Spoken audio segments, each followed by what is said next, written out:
Hi hello வணக்கம். இன்னைக்கு B Ramachandran டைரக்ஷன்ல 2024 ஒரு தமிழ் படமா ரிலீஸ் ஆயிருக்க பேச்சு படத்தை பத்தி பார்ப்போம்.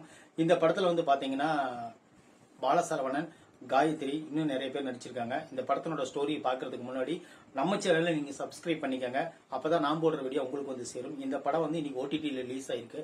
அதனாலதான் இந்த விமர்சனம் நான் உங்களுக்கு போடுறேன். இந்த படத்தினோட ஸ்டோரி என்னன்னு பாத்தீங்கன்னா, ஒரு பாலசரவணன் அவங்க மனைவி, அவங்களுக்கு ஒரு அழகான குழந்தை. அவர் என்ன பண்ணுவாருன்னு பாத்தீங்கன்னா, இந்த வர்ற மலையில ஃபாரஸ்ட்ல தங்கியிருக்கிறாரு. அவர் அந்த இடத்துக்கு ஒரு வாட்ச்மேன் மாதிரி இருக்காரு. யாராச்சும் வந்தாங்கன்னா கைடா யூஸ் பண்ணிக்குவாங்க அவரை. இல்லீகலா வரவங்களுக்கு காசை வாங்கிட்டு அவங்களுக்கு தெரியாம, ஆபீசருக்கு தெரியாம சுத்தி காட்டுவாரு. இந்த மாதிரி ஒரு வேலை செஞ்சிட்டு இருப்பாரு. அப்போ என்னன்னு பண்றாங்க பாத்தீங்கன்னா, ஒரு 5 பேர் கொண்ட கும்பல் என்ன பண்றாங்கன்னா, அந்த மலையை சுத்தி பார்க்கணும், அந்த இடத்தெல்லாம் பார்க்கணும் அப்படின்னு சொல்லிட்டு அங்கிருந்து வராங்க. வந்த உடனே அந்த இடத்த சுத்தி காட்டுறதுக்கு நம்ம பாலசரவணன் சாரை கூட்டிக்கிட்டு அந்த மலைக்குள்ள போறாங்க, அனுமதி இல்லாம. அவர் பணத்துக்கு ஆசைப்பட்டு, சரி ஓகே நான் உங்களுக்கு சுத்தி காட்டுறேன்னு சொல்லிட்டு கூட்டிட்டு போறாரு. அங்க போனதுக்கு அப்புறமும் நடக்கிற அமானுஷ்ய சக்திகள் என்ன, ஒவ்வொருத்தரும் இறக்குறாங்க, அதுக்கு பின்னணி என்ன அப்படிங்கறதா இந்த படத்தோட மொத்த ஸ்டோரியும். இந்த படத்துல எனக்கு ரொம்ப பிடிச்சது என்னன்னு பாத்தீங்கன்னா, பாலசரவணனுடைய நடிப்பு. அவர் தான் இந்த படத்தினுடைய முழு முதுகெலும்பு.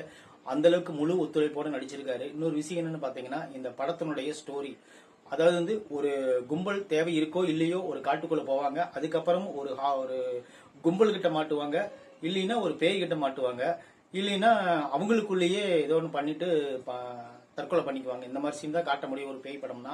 அதையே தான் இந்த டைரக்டர் இதுலயும் எடுத்துட்டு வந்திருக்காரு.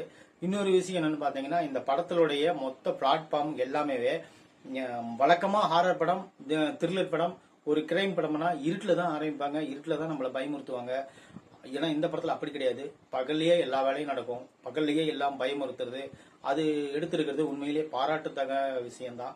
இந்த படத்தினோட மொத்த ஸ்டோரியா பாத்தீங்கன்னா, வருவாங்க, போவாங்க, பேசுவாங்க, நிப்பாங்க, நடப்பாங்க, அங்க போவாங்க, போகாத அப்படின்னு சொல்ற இடத்துக்கு போவாங்க, எல்லாருமே கூட்டா போவாங்க, தனித்தனியா போவாங்க.